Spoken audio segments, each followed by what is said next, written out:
1. Deterrence. Nuclear weapons are the ultimate insurance policy. If a country has nukes, it becomes far more dangerous to invade or threaten it.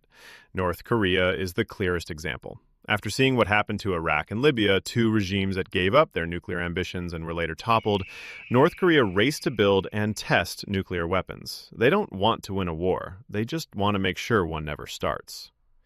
2. Global status and prestige. Having nukes is like getting a seat at the high table. It signals technological advancement, independence, and geopolitical weight. India's 1998 nuclear tests were about more than military power. They were a declaration of national pride. Afterward, the Indian government said it had become a nuclear weapons state and should be treated accordingly on the world stage.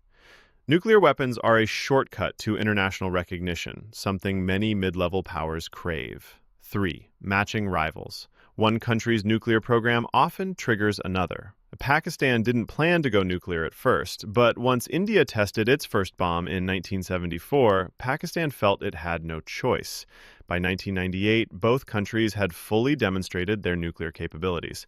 This dynamic exists elsewhere too. Iran's suspected ambitions are shaped in part by Israel's undeclared nuclear arsenal. The logic is simple. If your rival has it, you need it too, just to keep the balance. 4. Diplomatic leverage. Nukes give countries bargaining power. Even having the threat of building them can extract concessions. North Korea is, again, the master of this strategy. They escalate with missile tests, then pause to negotiate.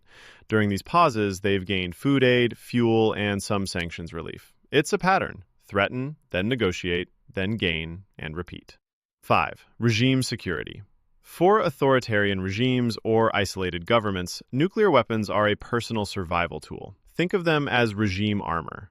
Kim Jong-un's regime uses its arsenal to make sure no foreign power, especially the U.S., tries to overthrow it. China, though more stable, uses its smaller but modern nuclear force to ensure it can respond if provoked, especially over flashpoints like Taiwan. 6. Strategic autonomy. Not every country wants to rely on allies for protection. Some want full control over their military future.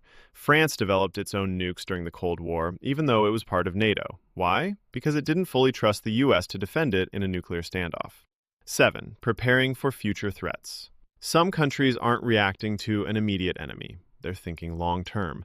Israel is widely believed to possess nukes, though it's never confirmed. Surrounded by hostile states for decades, Israel maintains its strategic ambiguity as a silent threat. No matter who attacks us, we can hit back hard.